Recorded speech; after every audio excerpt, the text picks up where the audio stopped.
Zoroastrianism is a religion that not many people know too much about or have indeed ever heard of. To some, the extent of that knowledge is that it's the religion that Freddie Mercury belonged to. But the fact is, Zoroastrianism, historically speaking, is one of the most important religions to have ever existed.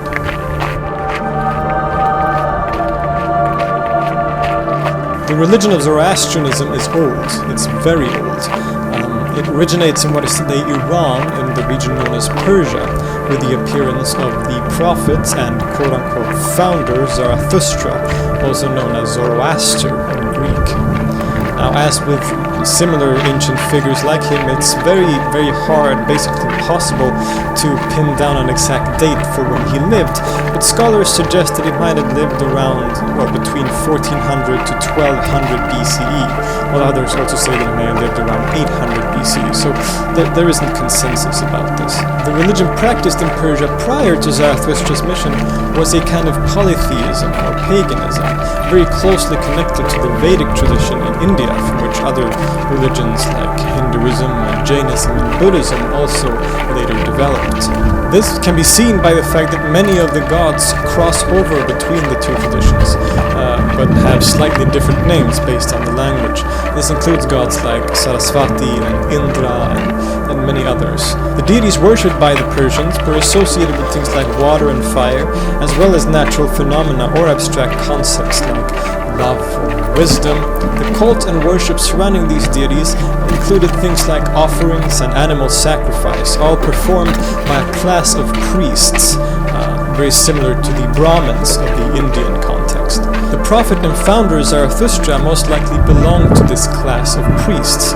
It is said that he would wander around Persia looking for wisdom and truth, and during these travels he would see a lot of injustice, a lot of violence, and just a lot of nasty stuff in general, which would of course influence the very ethically based message that he would later convey.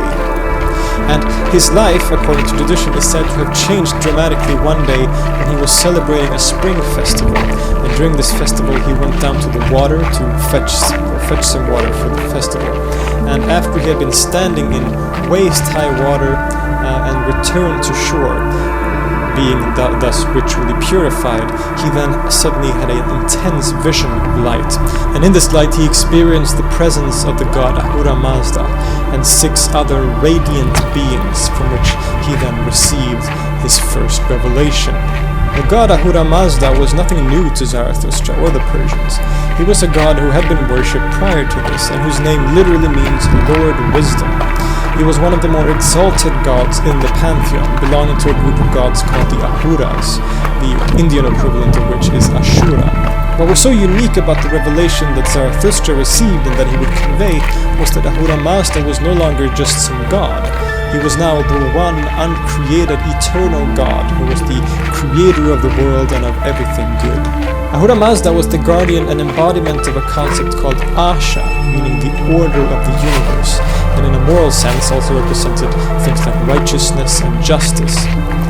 The opposite of this is a term called Drudge, synonymous with things like evil, falsehood, and violence. These forces were not the creation of Ahura Mazda, but by another immortal being called Angramenu, or the hostile spirit. In the teachings of Zarathustra, the world of creation is a constant battlefield between the forces of Asha and Drudge, between good and evil, light and darkness. Zarathustra himself left behind a collection of hymns known as the Gathas, which was first orally transmitted and then written down under the Sasanian Empire. The Gathas can be considered the sort of most sacred scriptures to the Zoroastrians, and are part of a larger collection of sacred texts called the Avesta, the rest of which was written after Zoroaster or Zarathustra by priests. A question that quickly arises with this very strongly dualistic outlook is the very nature of Zoroastrianism's theology.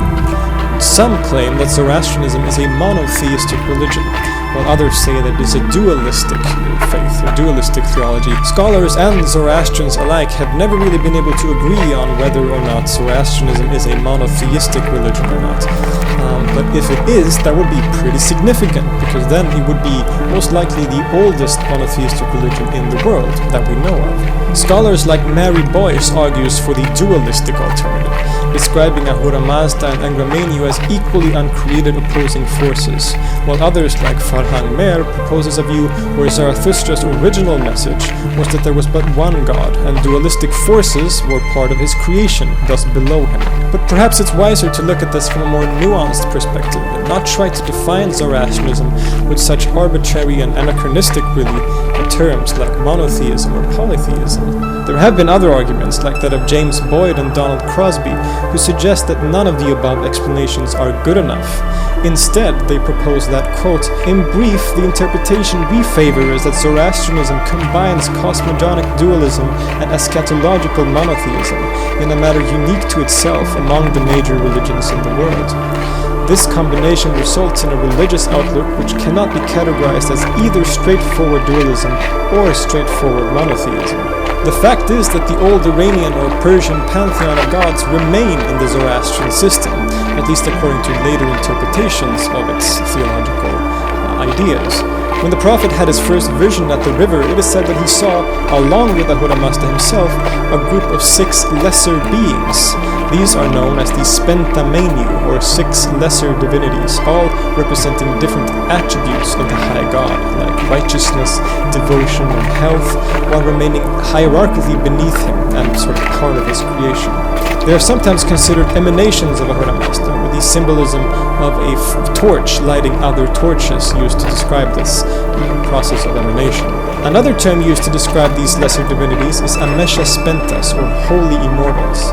But this term is also used to refer to any lesser deity who emanates from Ahura Mazda, and includes most of the old gods of the pantheon. Thus, worship and veneration of the old gods continued under Zoroastrianism, and especially of the highest 6 divinities, because these represented attributes of the high god Ahura Mazda and were thus worshipped separately.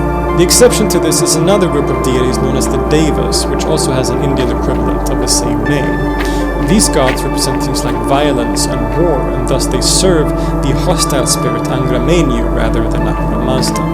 And Zarathustra very strongly rejected any worship of these devas, these deities. In Zoroastrian cosmology, creation is seen as cyclical and often divided into 3 phases.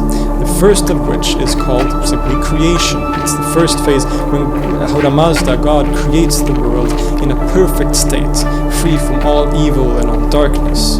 But as soon as this creation comes about, the evil spirit Angra attacks it and infiltrates it with darkness and evilness.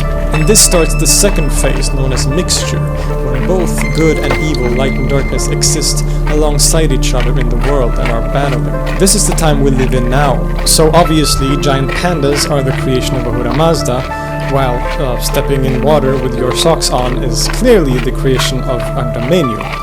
Human beings are also important players in this cosmic battle, and much like the good deities, have a responsibility to promote righteousness and goodness and expel evil and darkness from the world. This is done in a number of ways, but primarily through the basic moral principle that was laid down by Zarathustra, which is good thoughts, good words, and good deeds. Thus, humans and creation have a clear purpose in Zoroastrianism, that is to gradually expel the forces of Angra of evil until the third and final phase is reached. It's called separation, when creation is once again in a perfect paradisial state. Given the fact that Zarathustra's message was so ethically based, he introduced certain ideas that were revolutionary for his time. For example, in his thought, people would be judged after death. And this judgment would lead either to reward or punishment. And most importantly, departed souls were judged based on their actions in this life, and not on things like riches or status, which was the case in the earlier pagan religion. Thus, reward was open to anyone. And so was punishment. So it didn't matter if you were rich or what status you had. If you'd been a bad person, you would end up being punished after death. If you had been deemed good, then you would be able to cross a bridge into a paradise of delights. But if you had been bad, then that bridge would contract to the size of a blade's edge, and you would most likely fall down into hell, a place of great torment and torture. Furthermore, at the end of time, when the battle of good and evil is over, all the bodies of the dead will be resurrected and subjected to a last judgment by Ahura Mazda. which you will either live in hell or remain in the paradise-like land of the perfected creation, which is now free from all evil and darkness. In terms of practice, Zoroastrianism has gone through a number of developments throughout history.